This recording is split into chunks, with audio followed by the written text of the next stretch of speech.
Welcome back to Politics Tonight. Thank you so much for staying with us tonight. I'm speaking with an economist, Kayode Oyedeji, and we're discussing President Bola Tinubu's economic goals 6 months after inauguration. Mr. Oyedeji, let's go on with the conversation. And I'd like us to look at some of the statements President Bola Tinubu made to these investors. I mean, for instance, it says that all bottlenecks to investment in Nigeria have been removed. Let me ask you, what are those bottlenecks? Well, we are talking, the bottlenecks, the ease of doing business in Nigeria can be very challenging. He has set up a tax reform that would remove multiplicity of taxation. And he's talking to his state governors. The state governor said, see, let's work with this committee to make sure that we don't have all kinds of hindrances to people's income. There is a local government rate. There are, I think, about 40 forms of taxation or thereabout. They've identified that they are removing the bottlenecks. The president has given clear mandates, and that's what is most important, the body language of the president as well as his commitment. He said every bottleneck, every break it and let's get on with business. If there's any hindrance, please refer it to me. So the president is looking at dealing with the security problem. I hope he's doing as much as we need to do. The security architecture remains a little challenging. But if you look at it generally, security has improved in the last 6 months. The rate of kidnapping, the rate of banditry and all that has improved. And that's one key thing that government must continue to focus on, ensuring continuous improvement, making sure that there's security of lives and property, then encouraging and providing incentives by way of financing to the citizens. And that's one area which all investors will eventually benefit from. We are going from the reforms, or we are expected to go from the reforms to an era of financialism. From what the president said repeatedly during the campaigns, it is not ideal for you to say level 6 should remain hopeless, or you think he or she will not be tempted to steal money to build a house, creating a mortgage system that will be well-funded, well-capitalized mortgage system where young people new first-time ownership and can have first-time ownership of houses and go. We hope these programs will begin to unfold. Another one which you talked about, students' loan, for instance. These things are intended to create an enabling environment and stimulate people's activities within the economy. For next year, the student loan will start. From what the president said, the full details, people are still waiting for it. So when investors know that there is security and people are being empowered, they will come and put on their own investment too. And from there, people can... Consumption is low in Nigeria. When we say consumption, we're not talking about food. We are talking of goods and services. But ability to procure, ability to buy food, goods and services, very low. There's a new minimum wage coming in. And in principle, they've increased the minimum wage, I think, to like 60 or 65,000. So when people have more money, there must be production to satisfy the need for that. If not so, you have inflation and all this stuff. So the incentives for investors to make money, they're there, either in the financial system, in manufacturing. But of course, we must get the reforms right. There must be stability in price, there must be foreign exchange. We must be able to put an end to rising inflation so that it doesn't become hyperinflation. So like investment, and when there is investment, there's consumption, there's increase in investment, then there's increase in job creation. So it's key for government to work more, put more effort to making the country more secured. I mean, yes, the president has shown huge commitment, but you and I know that saboteurs within the system will not just sit and watch. What stringent measures do you think should be in place? Well, I think you mean to make sure that there's security and all that. The important thing is to have, number one, efficiency within the public sector. And when we talk about efficiency, it's about putting the right people, determined people at the right place, having the right tools to work with. For instance, there was a time NAFDAC was a hit thing in Nigeria. We saw the level of efficiency which NAFDAC brought into their operations. That gave a lot of people confidence to invest in food and drugs and all that. So what government needs to do is to make sure that there is efficiency, and that's to come from the top. Government must begin to insist that key appointees work within certain codes, within certain performance standards. And the president said that much at the retreat for his ministers and his cabinet members. there'll be a section in the presidency that'll be managed by the special advisor of policy, where performance will be evaluated from time to time. And before you evaluate performance, you must set targets. That means the president must have targets. Now, one thing the government must do is to be able to create a link between this system and the general public, so that they are fed with genuine and sincere information. A situation whereby the citizens can tell this, can be able to express what is going on. For instance, Lagos State has a lot of bad roads. If government of Lagos State is committed and sincere, there should be a mechanism, a platform where I can take the picture of the bad road and load and say taxpayers' money is needed there for renovation. So government for rehabilitation, and that's the kind of process we think government would bring up. You know, there was a time they brought in the whistleblowing policy, and I don't know, maybe it was abused or government was not so committed to taking full advantage of that. There should be that kind of process. Citizens will be able to say, I walked into immigration office, I was able to process my passports within 1 week, 2 weeks. It's, you know, it's in the open. Must be able to say, I traveled Lagos, but I used to spend 2 hours, now I spend 1 hour. Must be able to say, I traveled from Ilesha FA, it used to be 4 hours, now it's 2 hours. So the feedback mechanism is key for citizens to be able to talk to government, talk and connect to that office that will evaluate performance at the end of the day. So it's very key. So the president also assured the investors that their investments are safe in Nigeria. But what do you think the government needs to do to ensure this? The government is doing a lot. Like I told you, what do investors look for? They want the security of their investments. So that in terms of policy, there will be policy somersaults. If you make a policy today, I bring my investment based on that policy. They want to be sure there is consistency in that policy, in its implementation, sustainability. They want to be sure that there's no somersaults over a period of time. Then they want to be sure there is security for their personnel and for the investment. Then another thing is they want to be sure when they need the investment, they're able to recall it. There's no siege on the repatriation of the investment. It was bad that we had a situation in the last 8 years or thereabouts. People could not take out the investment. They brought in money.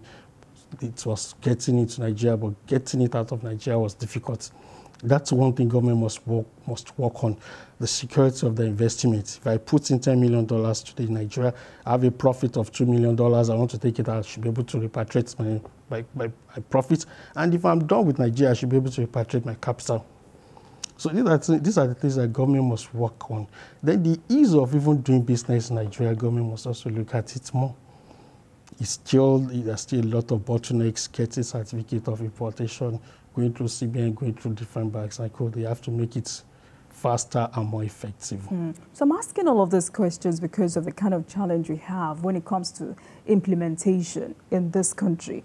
And you know that Nigeria needs to do its own homework to ensure these deals are secured by the president and are well implemented. But what do you think the government needs to do to ensure success of all these deals? Well, we've had reforms in this country and they were quite successful. Okay. During President Obasanjo's last 4 years' time, we had a series of all kinds of reforms. We had monetization. We had quite a number of them that opened up the economy for investments. And it wasn't a risk that people walked into Nigeria and talked to financial advisors and say, what can I do? Okay. I have these funds abroad, I want to return it to Nigeria. Nigeria attracted a lot of expertise from abroad, both from Nigerians in diaspora and foreigners. You see people going to the UK, to the US to do job recruitment every now and then, bringing back a lot of people. So the kind of reforms we are talking about is one that will make markets to reflect government's commitment, that will make the market forces to be effective, that will put this private sector at the forefront of growth. And that's easy to do, that's easy to sustain if the president has the will and the right people to support him. Right. I mean, we know that Nigeria has a big challenge when it comes to forex and declining value of our naira. But these deals, what impact will these have on the president's effort to bring investments into the country? Well, like I said, we need stability, foreign exchange stability. People want to be sure if I bring in $1 at 500 naira today, in 1 year, it won't be $700 naira to $1. It will be a loss. People want foreign exchange stability. It's key.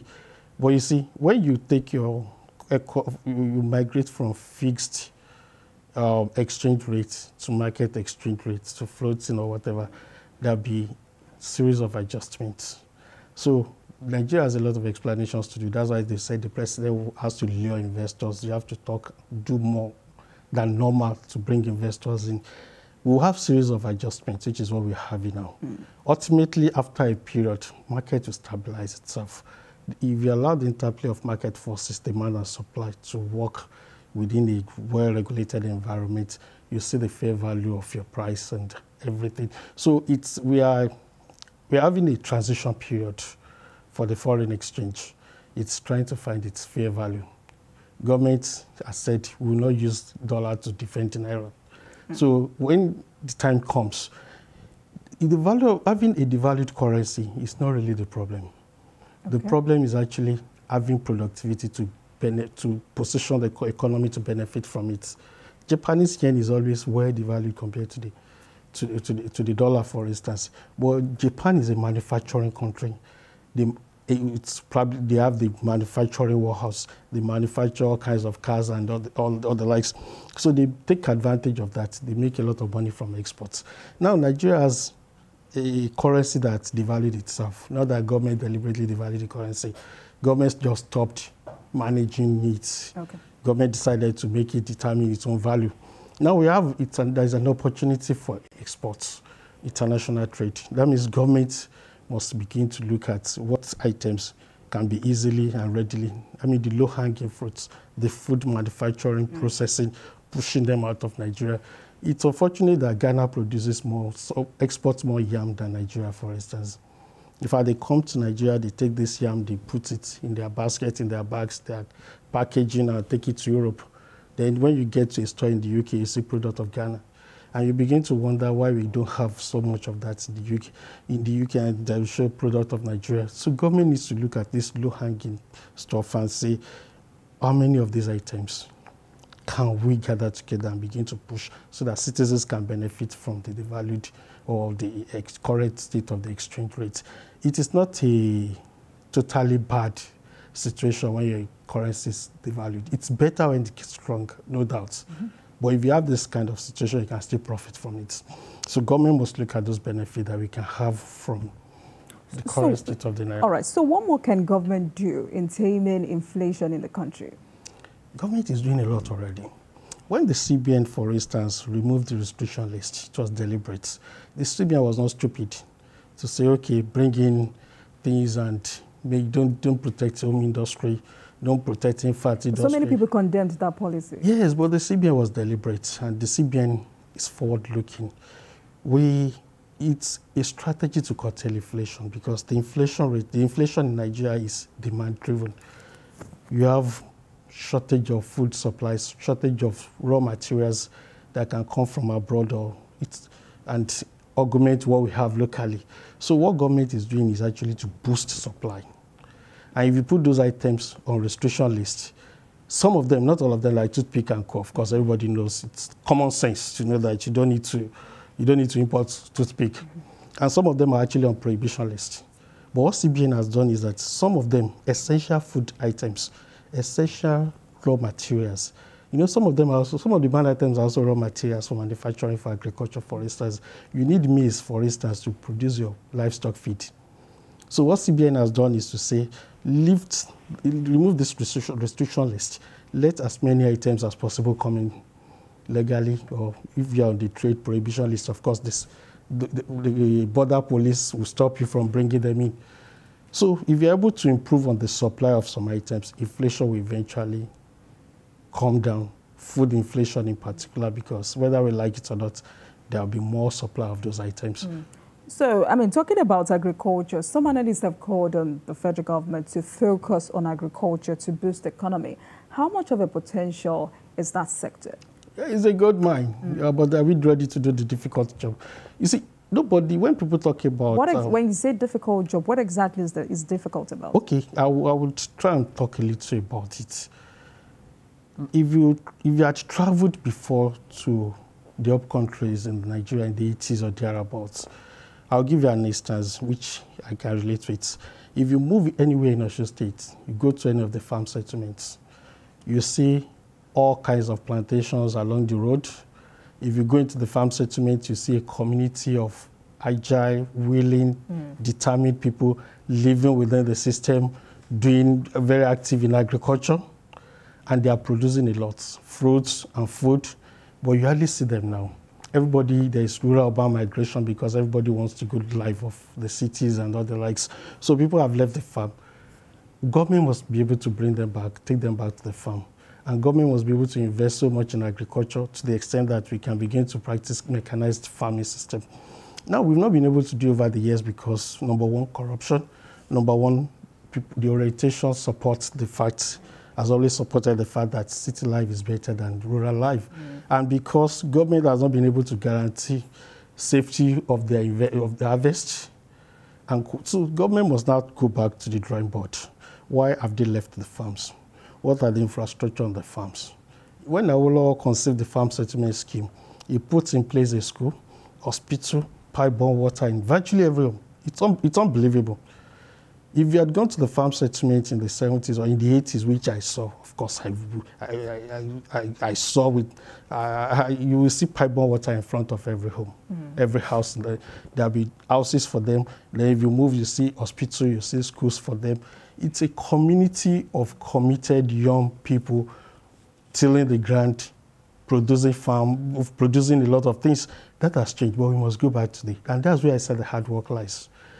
If you see the way he designed the farm settlement scheme, very close to the farm settlement scheme, you have the agri-mechanized division of the state there, where people can go and make a book for a tractor, for plow, for harrow, for planter to come and work on their farm. So everything is well organized. Those things are no longer there. When you travel up country, you see forest and bush, and you see farms in piecemeal. Nothing is organized. And when they do this, the few of them who are on the farm, when they do this difficult job, moving the items from the farm to the city becomes a challenge. Presently, some people are saying, if you have to move tomato from the north to the south, the cost is so high that people prefer to waste them on the farm. So these are the things government must look at. Number one, funding agriculture, the land tenure system, the mechanized system, the orientation, the storage system for post-harvest. So it's a difficult work, but unfortunately for Nigeria, we must go back to that dynamics, we must go back to that, do the difficult work, begin to get people back to the farm, begin to invest genuinely and sincerely, and begin to protect people's harvest. Right. I guess that's a good way to end the show. Thank you so much, Mr. Kayode Oyedeji, an economist. Thank you so much for always sharing with us your wealth of expertise on all of our issues, especially economic issues. Thank you so much. We sincerely appreciate you. Thanks so much for having me. Thank you.